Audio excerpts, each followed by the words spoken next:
The feeling of being overwhelmed, even by daily tasks, isn't limited to those with ADHD. Who hasn't been in a situation where there's been a mental house party and the entire place gets trashed and you look at it and you just don't know where to start? My experience, and the experience of many other folks with ADHD that I talk to, is that we have a lower tolerance for being overwhelmed. This can be down to a number of things, but for example, our executive function can make it harder for us to get going or know where to start, know what to do, and then our issues having focus means that we'll be regularly distracted by various different things. In short, this leads to tasks that might be typically easy for most people, a neurotypical person if you will, become quite difficult for someone with ADHD.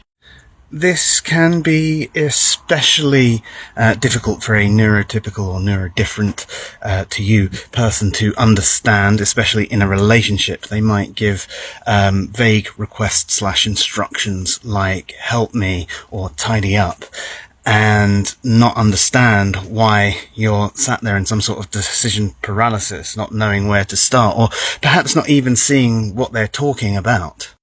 You might even find that when you start doing the task, you do it wrong, or you haven't interpreted their instructions the way they meant them. And it can be very, very difficult in that sort of situation, because in your head you followed their instruction and it's not quite what they wanted. So it can be helpful whenever asked to ask, well, how can I help you? What specifically would you like me to do? Although this can also sort of annoy the other person in the situation because, well, you're an adult, you should know what to do. It's a really simple thing, and do you know what? We often get annoyed explaining simple things, especially if it's something we've explained before.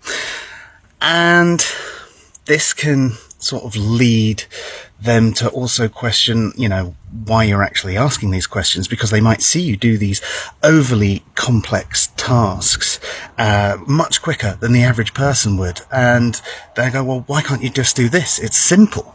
Sometimes they might have thoughts or even say things like, you're lazy, you just don't care, you do things wrong intentionally, so I won't ask you again in the future.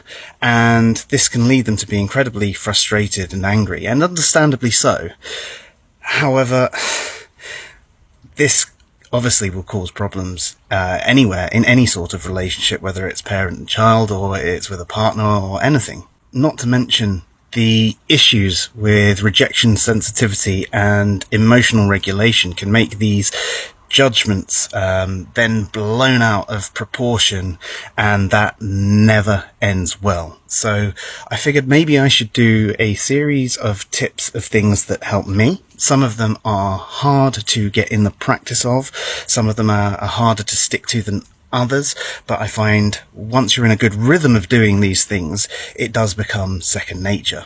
I'll be doing my best to remember to post these with Joe's ADHD tips and ADHD tips, as well as the usual adult ADHD journey hashtag.